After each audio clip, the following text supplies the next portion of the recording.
I'm Matt Cyrak. I'm 23 years old and I was diagnosed with non-Hodgkin's lymphoma, and I've been out of treatment for a year and a half. It was right around midterms. I was staying up late, studying. On my breaks, I would go play basketball, and one day I wasn't feeling well, and that next morning I started feeling even worse. I thought I just had the common cold, fever, cough. Then the left side of my face went numb, so then I knew something was wrong. My mom flew in. I was still studying. I was working on a project while I was in the emergency room. They admitted me into the hospital. They wouldn't let me leave. And they weren't really telling me what was going on. I spent 2 days of doing tests and being hooked up to EKG monitors. Finally, a man that I've never met with before had walked into the room, and he basically sat me down and said, "Listen, you have cancer." The whole room lost all of its color. Everything went silent. As soon as my mom got there, I had to tell her myself that I have cancer.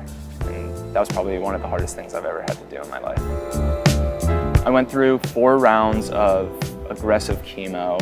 At first I thought I was, college kid, young. I could tackle the world, I would do this thing where I'd pull on my hair and look, it's not coming out, it's not stopping me. And then one day I was doing the same spiel and a chunk of hair came out. So I was like, oh shit. I was getting fevers, and they had to change my bed and put a cooling mattress down. That took the temperature down to I think it was 40 degrees, and it was just torture. I had to get Neupogen shots. Those were the worst.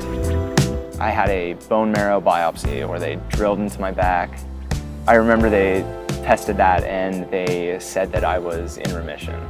I was bald, and I just pictured the day that I would have hair again, and it really gave me hope and pushed me to keep on going. Good. One of my goals in the hospital was I want to make it to my birthday, be healthy, and I felt that was a big milestone for me. So my 22nd birthday, I remember at the restaurant, everything. I was so happy. Nice. I was speechless. I made it to that day that I put on a calendar to celebrate being alive. It's something that people take for granted, and I think people need to celebrate their lives more.